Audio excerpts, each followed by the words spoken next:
Hello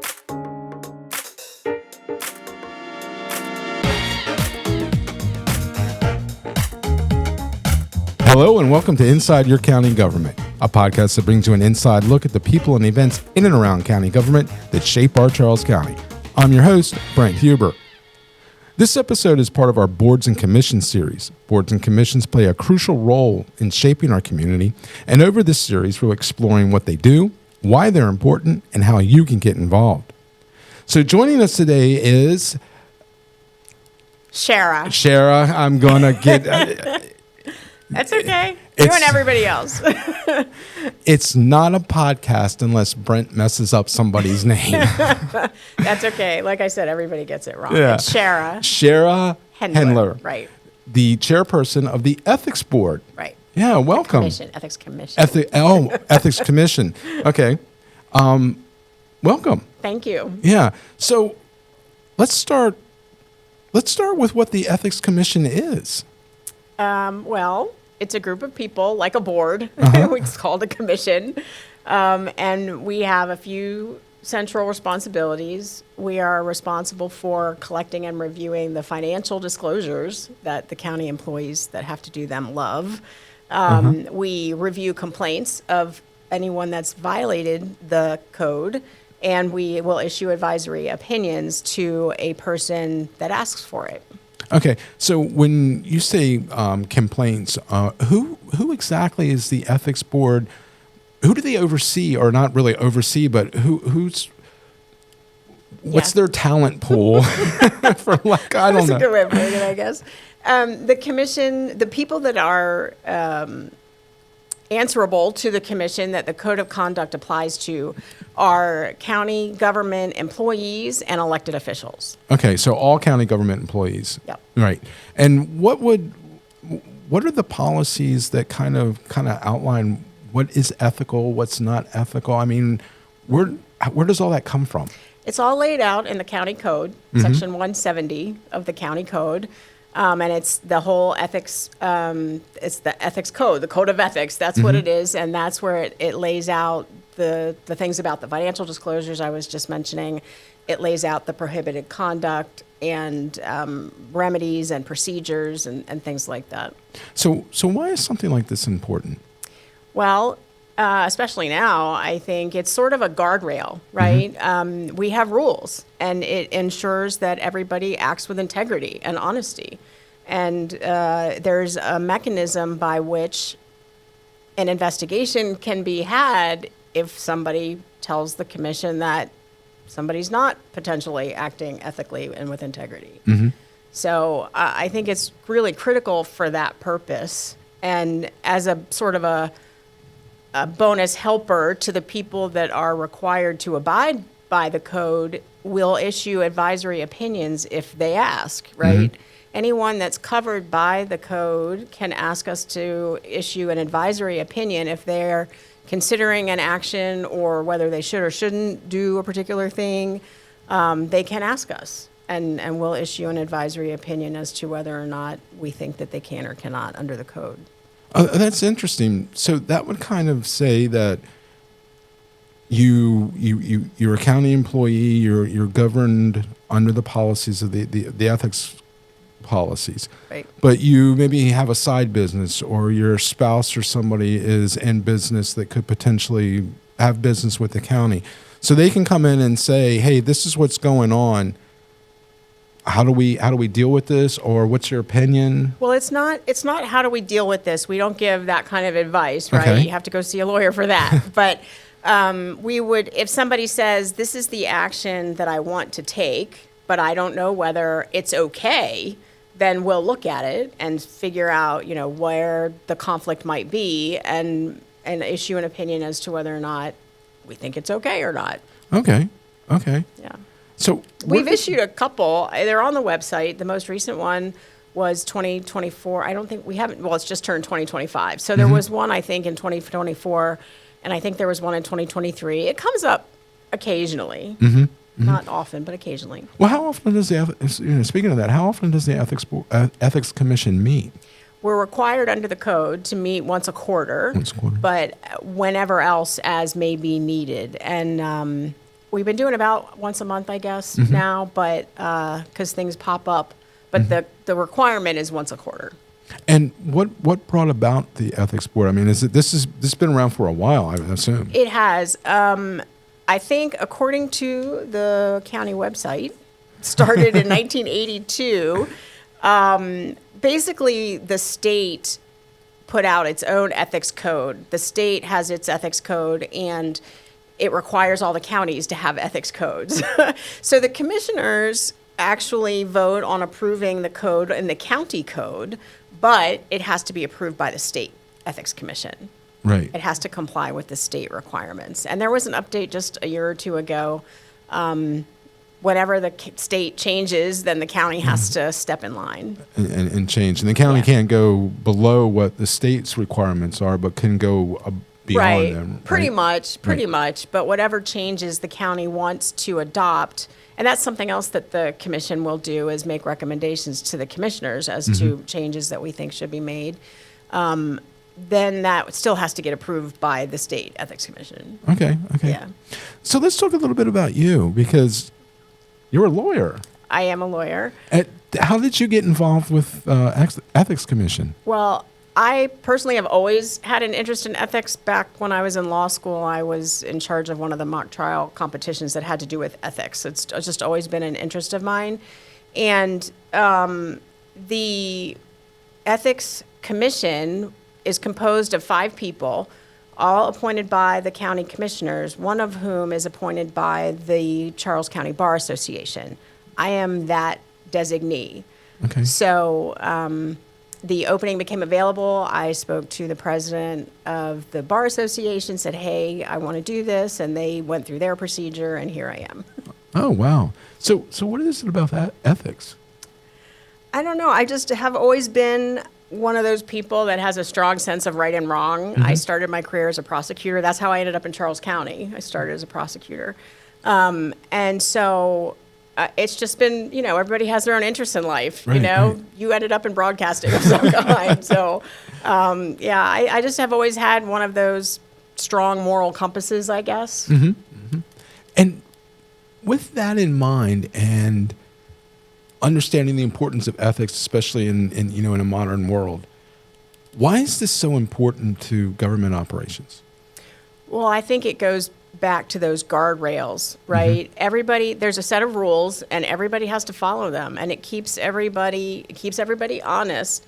The focus is on conflicts, of course, right? And in particular, the focus of this code is on financial conflicts.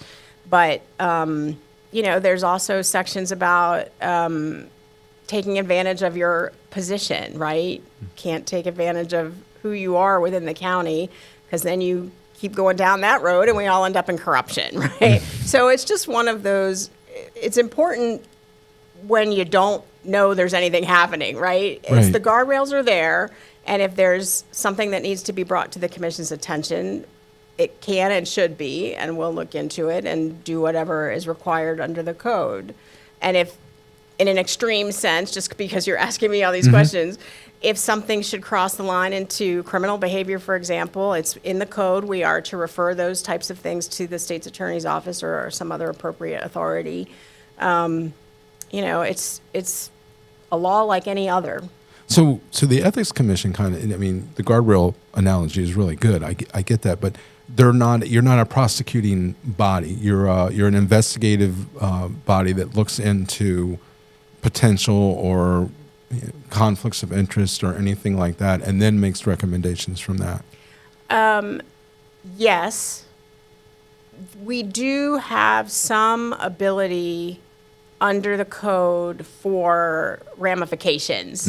It's very limited, but there's something there. But you're right that everything we do is very narrow in scope, as it should be.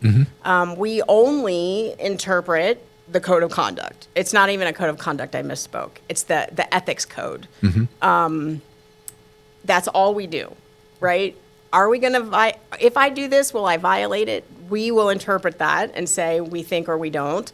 And if someone makes a complaint that someone else has violated it, we'll look at it and see, do we think you did? All we do is is interpret just the ethics code. Got it.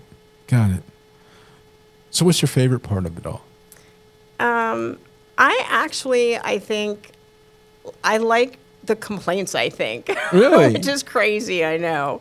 But I just find it really interesting. Like, I started as a prosecutor, so when there's this allegation of wrongdoing, it piques my curiosity, and I want to find out what's happened and Right. what should be done about it, I guess. Are there any lessons learned? Well, hopefully, whenever there's an opinion that we issue or a finding that we make, hopefully there's a lesson learned. True. All we can do is respond to what comes to us. Right. We don't go looking for work, right? If somebody makes a complaint or asks for an advisory opinion, the only work we go looking for is that we have to make sure everybody that's supposed to fill out a financial disclosure does it. Right. And that's coming soon if you're a county employee that has to do it. And I think that's the important part to really understand it and to see how the Ethics Commission works. It's there when it needs to be there, just like the guardrail. It's not something that's actively pursuing or actively looking for anything, right? I guess it would be. A way of thinking of it would be passive oversight. Because we're not going to insert ourselves into things. We're not attending meetings and looking for problems and that kind of thing.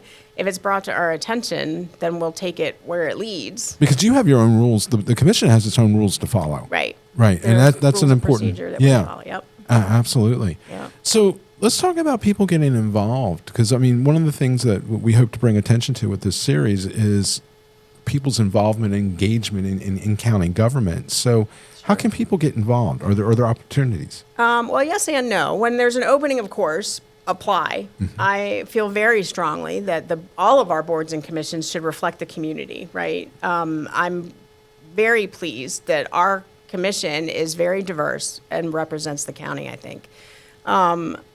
So if there's an opening, we're full now.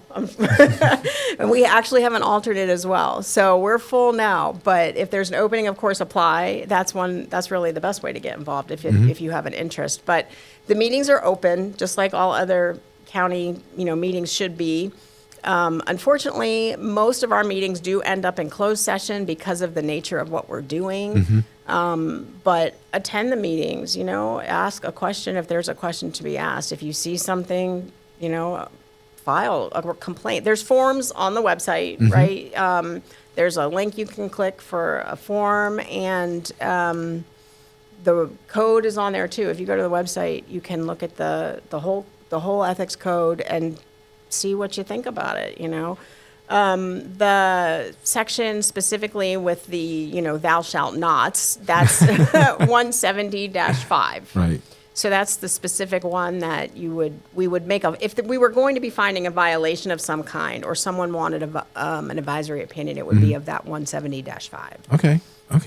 Anything else? This is it's a pretty neat subject. It's an interesting subject. It's a logical subject, but it's got all these little kind of wheels within wheels within wheels and gears and everything, and it can be a little complex when you try to analyze the code, I think, but it's really on a higher level, it's very straightforward, right? Yeah, true. So I think that's how it should be sort of viewed from the outside. It's not until you have to address a problem that you get into the minutia of the actual words on the page and the code and things like that.